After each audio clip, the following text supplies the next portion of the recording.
Di sini ada Ellen, Ella, Rico, dan Jenis. Kalian pernah dengar nggak sih kata globalisasi? Globalisasi sendiri adalah proses sesuatu yang mendunia. Bisa berupa pemikiran, informasi, gaya hidup, bahkan teknologi. Nah, kehidupan globalisasi sendiri tentunya sudah melekat. Misalnya, dulunya kita itu sering berbelanja secara bijak. Namun karena globalisasi di mana barang-barang yang masuk banyak dari luar negeri, kita menjadi konsumtif dengan berbelanja banyak tanpa tahu apakah barang tersebut dibutuhkan atau tidak. Dalam menghadapi globalisasi, tentu ada tantangan yang harus dihadapi. Apalagi di masa pandemi yang berdampak pada berbagai bidang dunia. Di bidang sosial budaya, dunia harus merubah tatanan hidup, menyesuaikan protokol kesehatan, dan tata aturan baru, yaitu bersekolah, bekerja, dan beribadah di rumah saja, sehingga perlu semakin memperketat pengawasan agar banyak yang taat akan protokol dan aturan baru, serta agar kejahatan tidak semakin meningkat akibat lebih banyak pengangguran. Dengan di rumah saja, tidak menghambat kita untuk tetap hidup sehat dengan berolahraga. Olahraga yang bisa dilakukan di rumah selama masa pandemi menurut Dr. Umar adalah beberapa jenis olahraga aerobik dan anaerobik. Olahraga aerobik. Olahraga yang dapat nyaman kita lakukan dengan intensitas rendah tanpa membuat susah bernafas. Contohnya adalah jalan santai, berdansa, bersepeda, dan senam aerobik. Senam ini dapat kita lakukan dengan membuka video senam di YouTube lalu mengikuti gerakannya. Olahraga anaerobik adalah olahraga yang menghasilkan energi lebih banyak dan menggunakan sumber energi yang tersimpan di otot. Dilakukan dengan durasi pendek namun intensitas tinggi, berfungsi untuk menjaga berat badan dan membentuk masal otot. Contohnya adalah angkat beban, push up, sit up, dan lompat tali. Untuk hasil yang maksimal untuk menjaga kesehatan, gabungkan saja kedua olahraga tersebut sehingga sistem kardio, sistem otot, dan organ lain dapat bekerja lebih baik lagi. Globalisasi sendiri menyebabkan batas-batas negara luntur, sehingga marak didapati rumah zaman sekarang cenderung modern, bahkan seringkali terinspirasi rumah bergaya Eropa. Zaman dahulu, rumah yang digunakan adalah gubuk kecil dan sederhana. Akibat dari globalisasi, rumah zaman sekarang cenderung mengikuti tren di mana mengikuti gaya Eropa modern yang luas dan berlantai 2. Rumah zaman dahulu memakai daun rumbia sebagai material atap yang dianyam lalu dijahit pada rangka rotan. Sedangkan rumah zaman sekarang kebanyakan menggunakan genting yang bahkan dapat dibentuk sesuai keinginan hati. Dahulu dindingnya dari anyaman kayu, sekarang lebih kokoh menggunakan semen serta fondasi rumah yang menggunakan teknologi yang lebih canggih dibanding dahulu yang hanya menggunakan batang pohon yang kuat. Inovasinya pun turut berbeda. Zaman dahulu halamannya cenderung kecil, sedangkan rumah sekarang halamannya cenderung luas, bahkan terdapat balkon di depannya. Dalam rumah pun dahulu hanya terdapat yang dibutuhkan.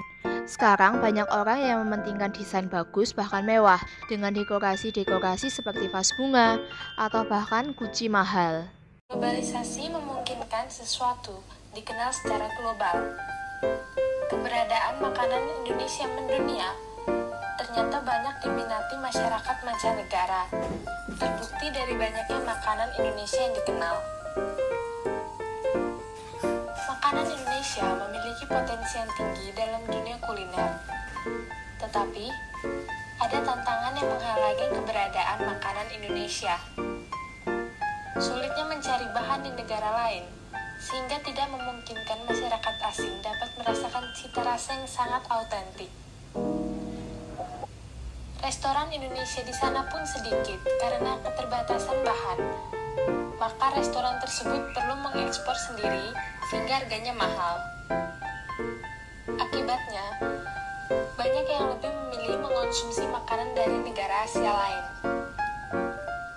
Makanan dari negara Asia lain lebih banyak jumlah restorannya dan memiliki bahan yang lebih mudah dicari, sehingga harganya lebih terjangkau.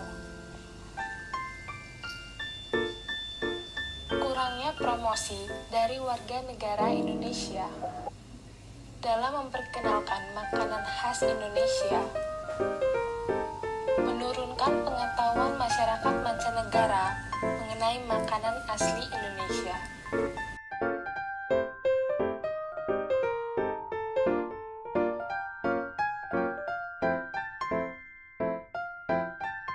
Salah sawijining iklan ing kene kita nggawe pariwara panganan sate kanggo ngenalake panganan iki menyang masyarakat Jawa. Nggunakake basa Jawa nggo luwih nguatke sate iki yaiku panganan saka Indonesia. Mesti wae pariwara iki uga diterbitake ing media liyane saengga luwih sumebar. Memperkenalkan budaya kita kepada dunia adalah salah satu bentuk rasa cinta tanah air. Dengan memperkenalkan budaya kita ke dunia luar, kita ikut melestarikan kebudayaan tersebut. Cinta tanah air adalah sikap yang harus dimiliki sebagai bangsa Indonesia.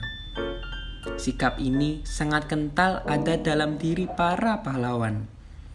Semangat kebangsaan yang dimiliki para pahlawan disebut nasionalisme dan patriotisme.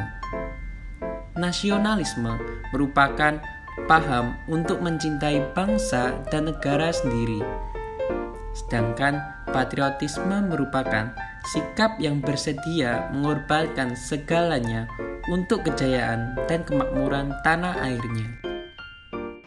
Selain itu, ada komitmen para pahlawan terhadap bangsa kita, yaitu bangsa Indonesia.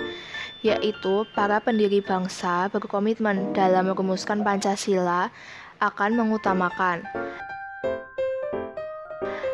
semangat persatuan dan kesatuan, nasionalisme, adanya rasa memiliki terhadap bangsa Indonesia, selalu bersemangat dalam berjuang, mendukung dan berupaya aktif dalam mencapai cita-cita bangsa dan melakukan pengorbanan pribadi.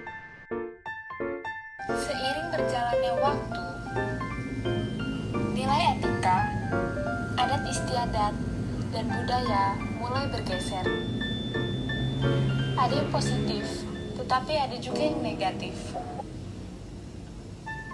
Pengaruh negatif akan tampak dalam kehidupan generasi muda dewasa ini, terutama dalam menghayati dan mengamalkan nilai kepahlawanan.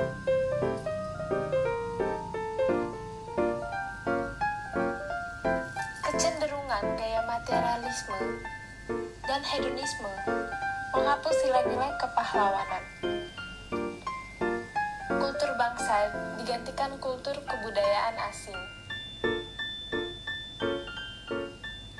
Semangat nasionalisme kaum muda luntur karena terjebak pada hal-hal pragmatis,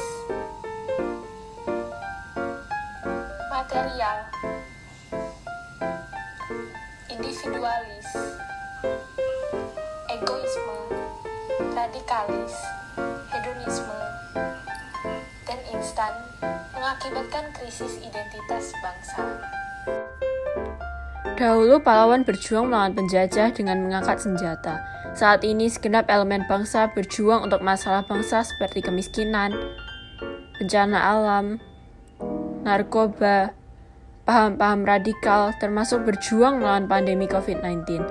Nilai-nilai kepahlawanan, percaya pada Tuhan, rela berkorban, pantang menyerah, suka membantu, gotong royong, perlu dipupuk dan dilakukan oleh semua elemen bangsa sebagai cerminan pahlawan masa kini. Gereja sebagai perkumpulan umat beriman berpegang pada Gaudium et Spes 26 yang mengendaki setiap orang membantu sesama memajukan kesejahteraan umum, dan bersama menghadapi permasalahan dunia.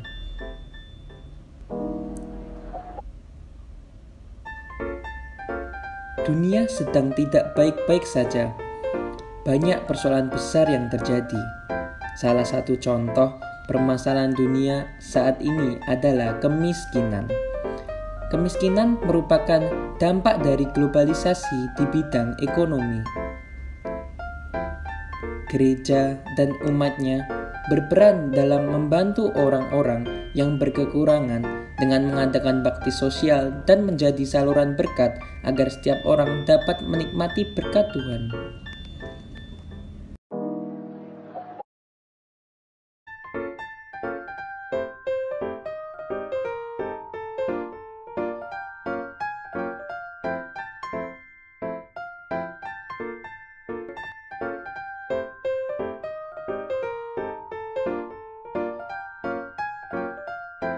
Saiki, wayahe kita nglawan COVID-19 kanthi semangat perjuangan lan dedonga lan ngupayakake ngenalake budaya kita menyang jagat njaba. Aja nganti kita terus digawa metu saka njaba. Matur nuwun.